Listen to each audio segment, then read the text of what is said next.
Hello दोस्तों, कैसे हो? गुड आफ्टरनून सभी को। और अभी हम ज़्यादा बातों में अपना टाइम नहीं वेस्ट करेंगे, क्योंकि हमारा टारगेट क्या है ये, और ये हम इजी वे में हासिल करेंगे। बस साथ चलते रहो। तो हम इसमें पढ़ रहे थे भारत का राष्ट्रवाद। राष्ट्रवाद में हमने कल क्या पढ़ा? कल हमने प्रथम विश्व युद्ध, जो ज़्यादा इम्पोर्टेंट नहीं है लेकिन उसने भी राष्ट्रवाद में महत्वपूर्ण भूमिका निभाई। फिर हमने सत्याग्रह 1718 में 3 सत्याग्रह महात्मा गांधी की सार्वजनिक उपस्थिति, महात्मा गांधी का भारत आगमन, ये सब हमने देखा। फिर लास्ट में हमने यहाँ तक कर लिया था, ये भी हमने कर लिया था कल की क्लास में। लेकिन आज फिर मैंने इसको क्यों लिखा है? क्योंकि देखो देखो बच्चों, कॉन्सेप्ट क्लियर होना बहुत जरूरी है। आपके अगर कॉन्सेप्ट क्लियर है तो कोई प्रॉब्लम नहीं है, क्योंकि देखो हमें छोटे छोटे क्वेश्चनों को पकड़ना है। यानी कि जैसे वस्तुनिष्ठ है, रिक्त स्थान वाला है, और जो एक लाइन वन लाइनर है, अगर हम इन क्वेश्चनों को पकड़ लेते हैं तो बड़ा क्वेश्चन आसानी से हल हो जाएगा।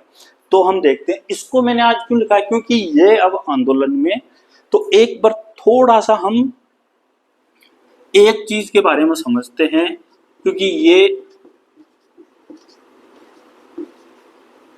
ओटोमन साम्राज्य या फिर तुर्की या फिर टर्की। तो अब ये ओटोमन साम्राज्य क्या था और इसका खिलाफ आंदोलन से क्या कनेक्शन है, हमें यही समझना है। देखो, ओटोमन साम्राज्य एक मुस्लिम कम्युनिटी वाले देशों का साम्राज्य था। अरब कंट्री आ गए, ईरान है, फिलिस्तीन है, सीरिया है, जो भी मतलब मुस्लिम बाहुल्य कम्युनिटी वाले क्षेत्र थे, वो सम्मिलित रूप से क्या कहलाते थे? ओटोमन साम्राज्य। टर्की या तुर्की क्यों बोलते? क्योंकि इन्होंने ओटोमन साम्राज्य का हेड है वो तुर्की को बना रखा था। यानी कि तुर्की के हाथ में पूरे साम्राज्य की बागडोर थी। और फिर इस ओटोमन साम्राज्य में एक पद था खलीफा का, जो यानी कि मुस्लिम धर्म में सर्वोच्च पद, इन मतलब ओटोमन साम्राज्य में सर्वोच्च पद था। अब जब प्रथम विश्व युद्ध हुआ तो ओटोमन साम्राज्य की हार हो जाती है और ब्रिटेन जीत जाता, ब्रिटेन अमेरिका ये जीत जाते हैं। तो वो ब्रिटेन चाहती है, ब्रिटेन इसके टुकड़े करना चाहती है, और खलीफा का पद है वो समाप्त करने या उस पर बहुत ज्यादा कठोर शांति संधि थोपने जैसा काम ब्रिटेन करना चाहती है। तो यहां से मैसेज चारों तरफ जाते हैं, यानी कि हर देश में चारों तरफ जाते हैं। तो भारत में भी इसका मैसेज आया।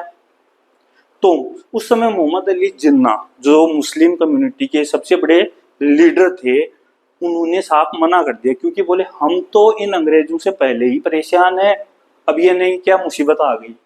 तो उन्होंने मना कर दिया। फिर दो हैं अली बंधु, इन्होंने खिलाफत आंदोलन का जिम्मा उठाया और एक कमेटी का गठन किया, जो हमने कल देख लिया था, बताने की जरूरत नहीं है। अली बंधु, मोहम्मद अली और शौकत अली। अब इससे आगे हम देखते हैं, क्योंकि ये बताने का रीजन है कि आपका कॉन्सेप्ट क्लियर हो गया कि खिलाफा क्या था या खिलाफत आंदोलन किससे संबंधित था, ओटोमन साम्राज्य क्या था, ये एक देशों का समूह था और तुर्की उसका हेड था। फिर जब उधर महात्मा गांधी भी यही तलाश कर रहे थे कि दोनों कम्युनिटी एक साथ कैसे आए, वो भी इसी मौके की तलाश में थी। तो अली बंधु ने क्या किया, महात्मा गांधी से, यानी कि संयुक्त कार्रवाई, ये ध्यान रखना, संयुक्त कार्रवाई, यानी कि ये भी चाहते थे कि हिंदू कम्युनिटी इनका साथ दे। और महात्मा गांधी क्या चाहते थे? वो चाहते थे कि मुस्लिम कम्युनिटी या मुस्लिम समुदाय साथ आए। तो महात्मा गांधी की इसी संभावना को तलाश रहे थे और इन्होंने संयुक्त कार्रवाई की संभावना को तलाशने के लिए महात्मा गांधी से चर्चा शुरू कर दी। यहां तक सही है। अब महात्मा गांधी भी यही चाहते थे और अली बंधु चाहते थे ये साथ दे और महात्मा गांधी चाहते थे ये कम्युनिटी साथ दे। फिर एक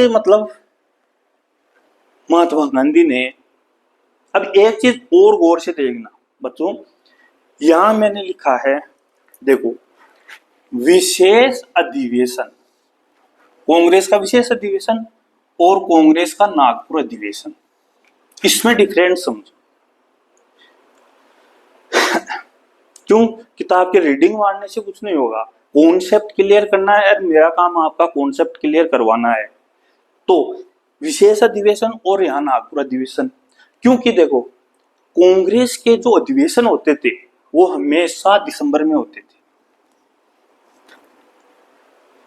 तो उस महात्मा गांधी ने तुरंत अधिवेशन सितंबर में अधिवेशन, विशेष अधिवेशन बुला लिया। क्यों? क्योंकि मामला ठंडा ना पड़ जाए।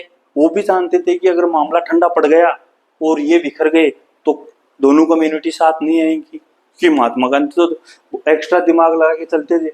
तो उन्होंने एक विशेष अधिवेशन बुला लिया और कहां पे? कलकत्ता में। तो ये ध्यान रखना, क्योंकि ये अधिवेशन आपके लिए बहुत बहुत इंपॉर्टेंट है। और ये उन्होंने, यानी कि फिर नीचे देखो, महात्मा गांधी ने अन्य नेताओं को राजी कर लिया, किसके लिए? खिलाफत आंदोलन को समर्थन देने और एक असहयोग आंदोलन चलाने के लिए। यानी कोई भी कांग्रेसी नेता नहीं चाहता था, लेकिन फिर भी महात्मा गांधी ने विशेष अधिवेशन बुलवा के नेताओं को या कांग्रेसियों को राजी कर लिया कि क्या करना है, हमें खिलाफत आंदोलन को तो समर्थन देना है और एक असहयोग आंदोलन हमें चलाना है। तो यहां तक बात सही है। फिर एक क्वेश्चन है जो बहुत इंपॉर्टेंट है कि असहयोग क्यों, यानी कि हमें इसको समझना है, असहयोग क्यों। ये तो हमने कल भी देख लिया था, हिंद स्वराज्य महात्मा गांधी की बुक है, 1909 में प्रकाशित हुई। असहयोग क्यों? गांधी जी तो जब भारत आए 1915 में, 9 जनवरी 1915 में, तो उन्होंने द्वितीय विश्व, वो प्रथम विश्व चल रहा था, तो अंग्रेजों की मदद की थी, बोले इनका साथ दो। फिर ये असहयोग क्यों हो गई?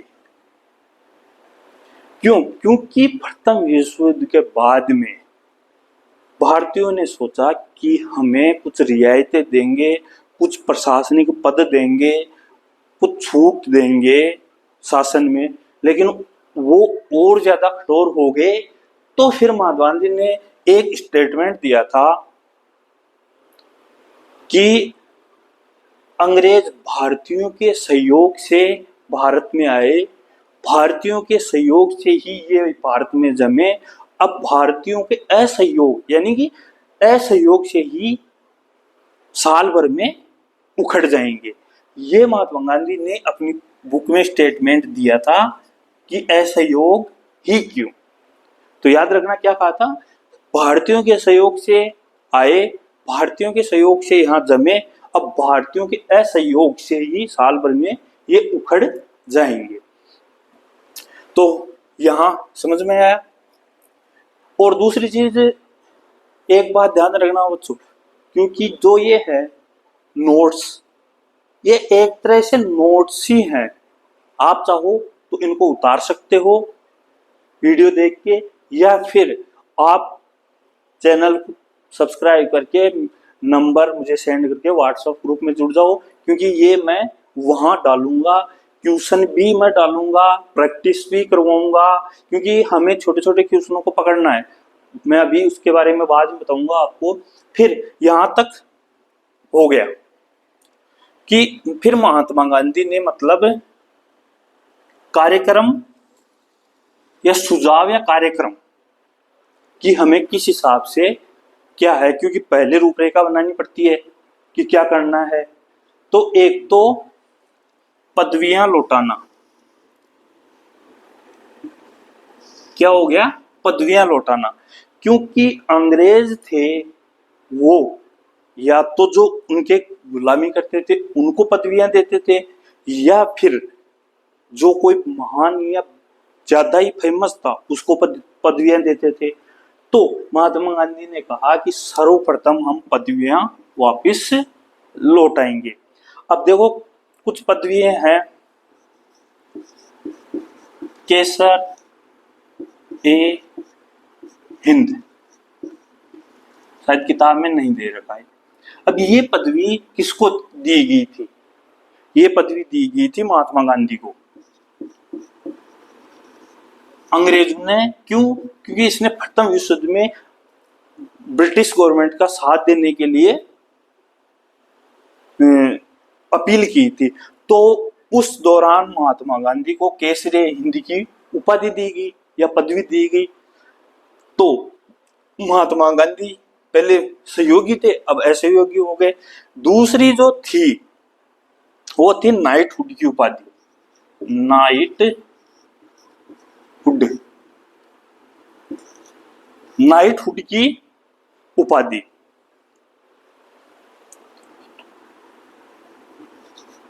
नाइटहुड की उपाधि ये किसको दी गई थी, टैगोर को, रविंद्रनाथ टैगोर को। तो ये दो मेन उपाधियां हैं। नाइटहुड की उपाधि किसको दी गई थी, टैगोर को।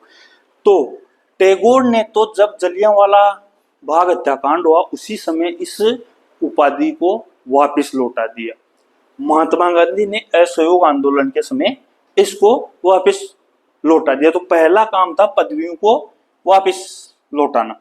फिर है सरकारी नौकरी से त्यागपत्र देना, और विशेषकर कौन, ध्यान रखना, विशेषकर पुलिस और सेना में थे जो भी भारतीय वो। तो दूसरा कार्यक्रम क्या बताया, सरकारी नौकरियों से त्यागपत्र देना। अब है अदालतों, विधायी परिषदों, स्कूल, कॉलेज व विदेशी सामान का बहिष्कार, यानी कि कोई भी वकील अदालत नहीं जाएगा, विधायी परिषदों के चुनाव होने वाले थे उनका बहिष्कार किया जाएगा, स्कूल कॉलेजों में विद्यार्थी नहीं जाएंगे, और जो विदेशी सामान है, विदेशी कपड़े हैं, जो भी विदेशी सामान आता है उन सब का बहिष्कार किया जाएगा। तो ये उनका कार्यक्रम था। महात्मा गांधी ने ये कार्यक्रम सुझाया। फिर महात्मा गांधी ने एक और प्लान बनाया कि कार्यक्रम तो हम बना लें, लेकिन डर था उनको कि अगर दमनात्मक कार्रवाई आरंभ कर दी तो फिर क्या होगा, उसके लिए भी कुछ सोचा होगा। तो महात्मा गांधी ने क्या कहा, अगर सरकार दमनात्मक रास्ता, यानी कि दमनात्मक आप समझ गए होंगे, क्रूरता भरा रास्ता जो जलियांवाला बाग हत्याकांड में हमने देखा था, अगर सरकार दमनात्मक रास्ता अपनाती है तो सविनय अवज्ञा अभियान शुरू कर देंगे। ये कार्यक्रम है और ये इसका अल्टरनेटिव है कि आगे हमें अगर कुछ होता है तो क्या करना है। यानी कि अगर दमन का रास्ता अपनाते हैं तो सविनय अवज्ञा का मतलब होता है कानूनों का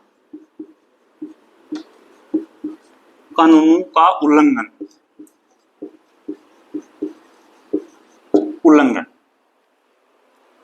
तो ये एक रास्ता, मतलब सेफ जोन में सेकंड प्रायोरिटी पे रखा। अब सबसे बड़ी बात है दोस्तों कि यहां तक ये कार्यक्रम वगैरह सब डिसाइड हो गए, लेकिन उसी समय 1919 का जो एक्ट आया था, 1919 का एक्ट, इसमें क्या हुआ था कि भारत में चुनाव करवाने थे, प्रांतीय और केंद्रीय विधायक परिषद के चुनाव करवाने थे। मैंने बताया था कि प्रांत कितने थे, 8, ब्रिटिश प्रांत 8 और रियासतें थी, तो इनमें चुनाव करवाने थे। तो कांग्रेस के अन्य नेता मतलब शंकित थे, या उनको उनमें डर था कि इस आंदोलन में व्यापक हिंसा हो सकती है और जो चुनाव हैं वो कैंसिल हो सकते हैं। तो उनको ये डर था सबको। लेकिन यानी कि अभी तक जो कांग्रेसी नेता थे वो पूर्ण रूप से आंदोलन में मतलब शामिल भी होना चाहते थे, यानी कि और नहीं भी होना चाहते थे, क्योंकि उनको हिंसा का डर था। चुनाव थे और चुनाव रद्द हो सकते थे, तो उनको ये डर था। फिर क्या कि 1920 यानी कि गर्मियों का टाइम था।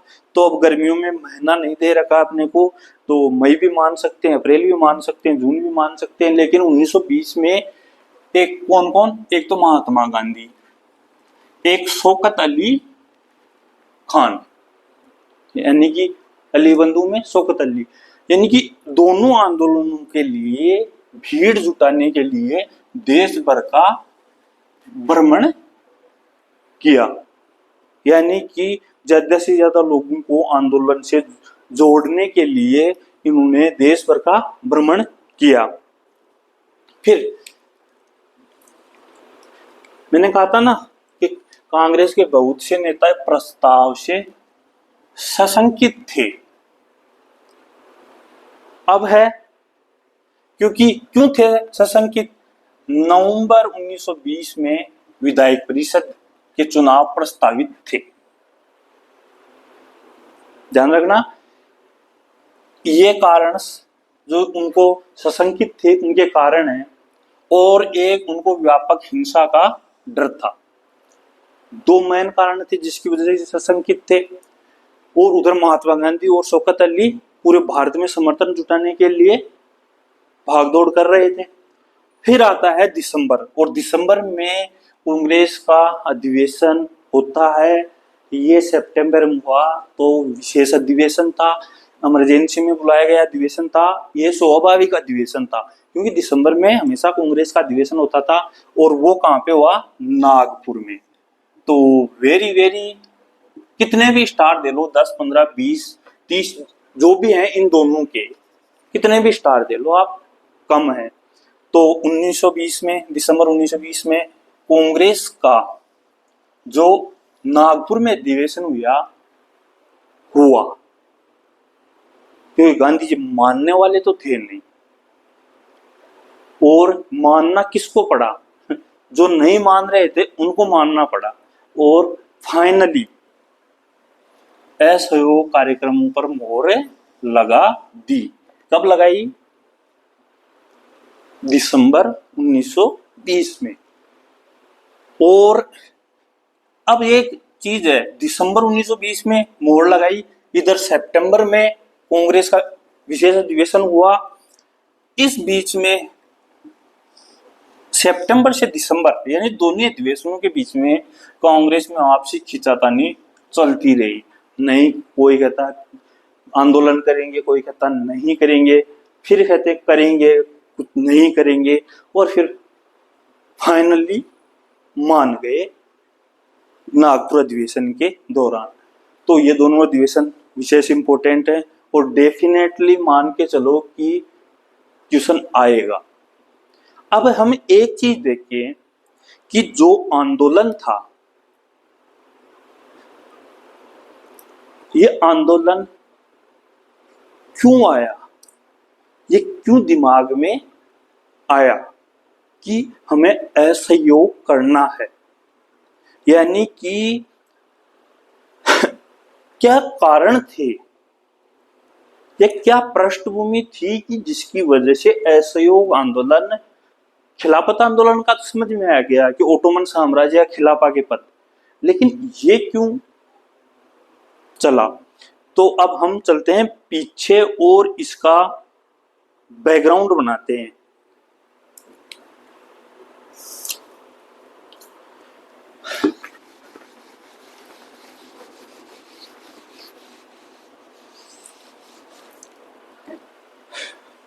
ये क्या था? प्रथम विश्व युद्ध। भारतीयों ने इसमें सहयोग किया, लेकिन अंग्रेजों ने फिर क्या किया, युद्ध समाप्त होने के बाद में, यानी कि जो पहले शासन कर रहे थे उससे भी ज्यादा क्रूर हो गए। फिर युद्ध समाप्त होते ही ये काला कानून ले आए।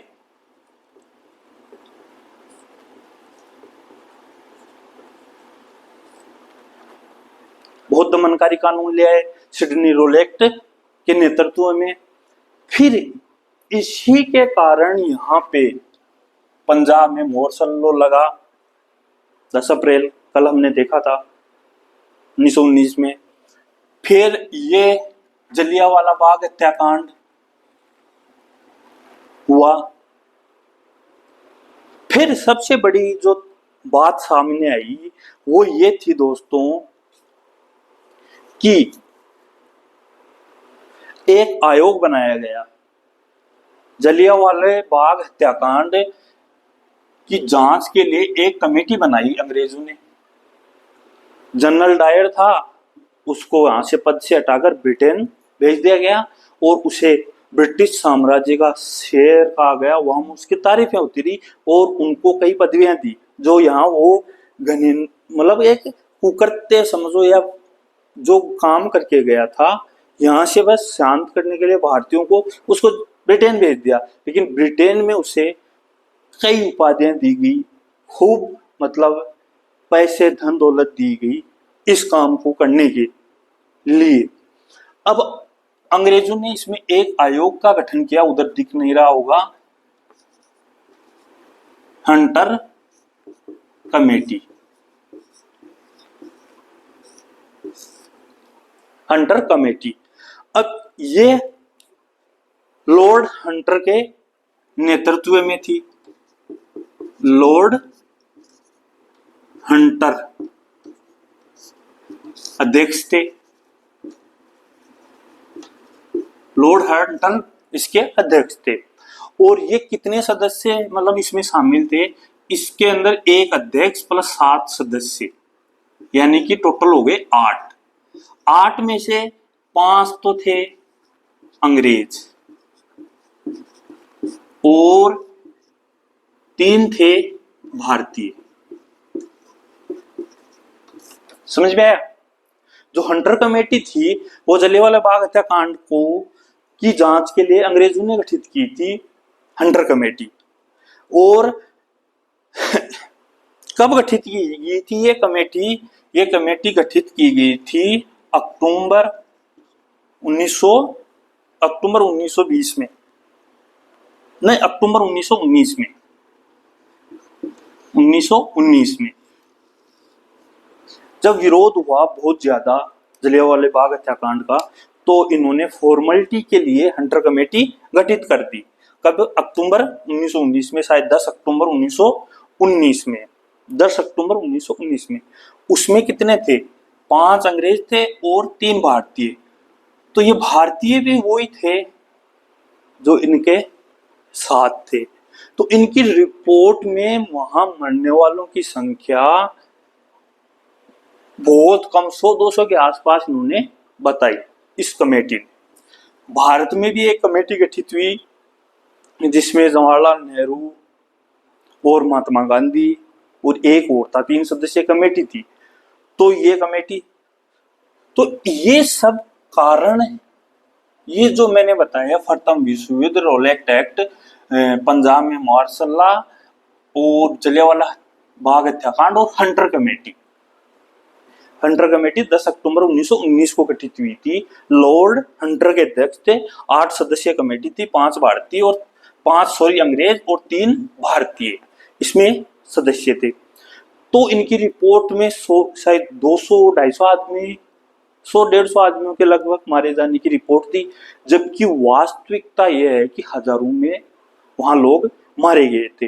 और फिर दूसरी ओर एक चीज और, जनरल डायर की, यानी कि डायर जिसने मतलब जलियांवाला बाग हत्याकांड को अंजाम दिया, जब डायर ने इसको अंजाम दिया और वहां लोग मर गए, कुछ घायल भी थे इंडियंस, फिर इसने बाहर जाते ही धारा 144 लगा दी। सबसे घिनौना काम कि कोई भी उस बाग के अंदर नहीं जा सके, और यहाँ उन्होंने तुरंत ही बाहर जाते ही धारा 144 या फिर मार्शल लॉ लगा दिया। सबसे कायरतापूर्ण कार्य। तो जो जलियांवाला बाग हत्याकांड में जो घायल थे वो बेचारे वैसे ही इंडियनों ने दम तोड़ दिया। तो ये था। अब हम देखते हैं कि अब ये बताने का कारण ये था कि अपने बुक में नहीं। अब आप सोचो, हम अब क्वेश्चन पर डिस्कस करते हैं। अगर मान लो असहयोग आंदोलन के बारे में अगर क्वेश्चन आता है, खिलाफत आंदोलन के बारे में क्वेश्चन आए, तो ये चीज याद रखनी है। और वो जो मैंने ओटोमन साम्राज्य बताया वो इतना सा है। लेकिन एक क्वेश्चन बनता है, छोटे क्वेश्चन पर चर्चा कर लेते हैं कि संयुक्त कार्रवाई के लिए जो अधिवेशन हुआ था, महात्मा गांधी ने बुलाया था, वो सितंबर 1920 में कांग्रेस का विशेष अधिवेशन था, कलकत्ता में हुआ था। अब ये इंपॉर्टेंट क्वेश्चन क्यों बन गया है? क्योंकि कांग्रेस के अधिवेशन दिसंबर में होते हैं और ये विशेष अधिवेशन था सितंबर में, यानी कि अपने आप में विशेष था। फिर असहयोग ही क्यों? तो मैंने बता दिया कि महात्मा गांधी ने हिंद स्वराज्य में ये कहा था कि भारतीयों के सहयोग से ही ये आए हैं, भारतीयों के सहयोग से ही यहाँ जमे और भारतीयों के असहयोग से ही उखड़ जाएंगे। फिर ये कार्यक्रम बनाए। फिर इन दोनों ने, महात्मा गांधी और शौकत अली ने, समर्थन जुटाने के लिए पूरे देश का भ्रमण किया। फिर कांग्रेस के कुछ नेता इस प्रस्ताव से सशंकित थे। सशंकित होने का कारण था नवंबर 1920 में विधायक परिषद के चुनाव प्रस्तावित थे और व्यापक हिंसा का डर सता रहा था इनको। फिर दिसंबर 1920 में नागपुर अधिवेशन में असहयोग कार्यक्रम पर मोहर लग गई। तो ये एक चीज ध्यान रखना तो कि ये दोनों कंफ्यूज करने के लिए दे सकता है। इसमें तो समर्थन, ओनली समर्थन और असहयोग चलाने पर राजी हुए, यहाँ पर असहयोग आंदोलन पर मोहर लगा दी। तो ये क्वेश्चन ऑब्जेक्टिव में आ जाए कि असहयोग आंदोलन पर मोहर कौन से अधिवेशन में लगाई? तो नागपुर अधिवेशन दिसंबर 20। और खिलाफत आंदोलन को समर्थन देने और एक असहयोग आंदोलन चलाने के लिए कौन सा अधिवेशन था? तो सितंबर 1920 में कांग्रेस का विशेष अधिवेशन कलकत्ता में लाला लाजपत राय की अध्यक्षता में, और ये था सी राघवेंद्राचार्य के नेतृत्व में। तो अब दोस्तों, अब क्वेश्चन देखो कि अगर इसमें से आएगा डेफिनेट 4 नंबर का निबंधात्मक क्वेश्चन आएगा। अब जैसे असहयोग आंदोलन के बारे में आ गया, तो हम यहां से थोड़े स्टार्टिंग क्या करें? सबसे पहले स्टार्टिंग करनी है हमें। क्वेश्चन का मैन बोलते हैं ना, first impression is last impression. तो क्वेश्चन आप कहां से स्टार्ट कर रहे हो वो चीज आपको पता होनी चाहिए। जैसे निबंधात्मक क्वेश्चन आ गया, तो आपको पहले नॉन कॉर्पोरेशन मूवमेंट यानी कि असहयोग आंदोलन, तो इसकी पृष्ठभूमि तो आपको बनानी पड़ेगी कि एक ही दिन में तो आंदोलन हुआ नहीं, क्या क्या परिस्थितियां बनी। तो ये मैंने एक भूमिका किताब से हटकर आपके लिए एक निबंधात्मक क्वेश्चन के लिए ये भूमिका मैंने बनाई है। तो ये क्वेश्चन में अगर आप डालते हो ये, और ये फैक्ट अगर आप डालते हो, तो आपके क्वेश्चन का कोई जवाब ही, आंसर का जवाब ही नहीं है। तो आज हमने देखा कि असहयोग आंदोलन स्टार्टिंग देखी है हमने। अब हम आगे कल और भी एक इंटरेस्टिंग, जो मतलब असहयोग आंदोलन का क्या प्रभाव कैसे हुआ, वो चीजें हम कल देखेंगे। कल की क्लास, यानी कि अब हर क्लास इंपॉर्टेंट है, और बाकी आप चाहो तो नोट्स उतार लो, क्योंकि मैंने पूरा जो नोट्स टाइप से मैं आपको पढ़ा रहा हूँ उसी हिसाब से समझा रहा हूँ। और कुछ एक्स्ट्रा जैसे मान लो अगर जरूरी हो तो वो मैं, जैसे हंटर कमेटी है, ये तीनों तो आ गए थे, चारों तो हंटर कमेटी थी, वो मैंने आपको करवा दी। क्योंकि नॉलेज अगर आप क्वेश्चन में ये और डाल देते हो तो फिर क्वेश्चन के 4 चांद, आंसर के 4 चांद लग जाएंगे। क्या सोच रहे हो? ये 8 सदस्य था। तो इस तरह ये हमने खिलाफत आंदोलन और असहयोग आंदोलन शुरू कर दिया। अब इसके क्या परिणाम हुए, कौन सी जगह क्या हुआ, और एक चीज है कि जनवरी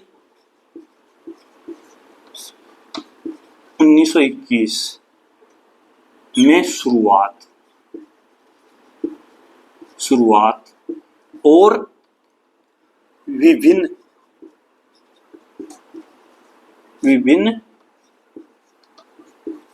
सामाजिक समूहों ने भाग लिया। यह है तो भारत छोड़ो आंदोलन शुरू हो गया भारत छोड़ो नहीं, ये पता नहीं गांधी जी ने कौन कौन से आंदोलन चला रखे थे। असहयोग आंदोलन 1 जनवरी से शुरू हो गया और इसमें विभिन्न सामाजिक समूह ने भाग लिया। अब कौन से सामाजिक समूह ने भाग लिया, क्या किया, वहां से भी डायरेक्ट क्वेश्चन आता है, तो वेट फॉर टुमारो। तो क्लास कैसी लगी कमेंट करना और लाइक करना। अगर इच्छा हो और बेस्ट करना चाहते हो, इस चीज को अचीव करना चाहते हो, तो आपकी दिल में अगर इच्छा हो तो सब्सक्राइब कर देना। क्योंकि देखो हमें तो क्लास बनाने में बहुत मेहनत लगती है, फिर अपलोड करो, पहले नोट्स बनाओ, फिर नोट्स बहुत मेहनत लगती है।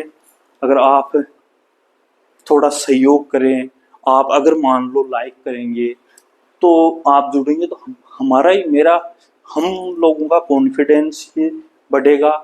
अगर हमारा कॉन्फिडेंस बढ़ेगा तो हम और भी बेटर करेंगे। आपका एक लाइक हमें मोटिवेट करता है, यानी कि आपका एक लाइक कमेंट ही हमें इतना मोटिवेट करता है कि फिर कल अपने छोटे भाई बहन मान लो, अपने स्टूडेंट मान लो, उनके लिए और भी बेस्ट करना है। तो ठीक है दोस्तों, कल मिलें। मैंने बता दिया, इन दोनों के जितने स्टार लगाना चाहो लगा लेना, और ये पृष्ठभूमि दिमाग में छाप लेना कि असहयोग आंदोलन के बारे में अगर निबंधात्मक क्वेश्चन आ गया तो इस पृष्ठभूमि से हमें चलना है। अगर ये पृष्ठभूमि आपने बना दी तो समझो अपना काम हो गया। इसीलिए मैंने हंटर कमेटी है वो आपको एक एक्स्ट्रा करवा दिया जो किताब में नहीं था। तो इसको आप अच्छी तरह देख लेना, उतार लेना, या फिर मैं कल आपको इसके बारे में एक साफ सुथरा उतार दूंगा ताकि आप अपने नोट्स में लिख सको। तो आज के लिए बस इतना ही। आप लाइक करो, आप लाइक करोगे या शेयर करोगे, कमेंट करोगे, सब्सक्राइब करोगे, तो आप इससे भी और बेस्ट करने की मतलब मन में इच्छा होती है कि आपके लिए और भी बेस्ट करें। ओके, धन्यवाद। आज के लिए सिर्फ इतना ही, कल मिलते हैं।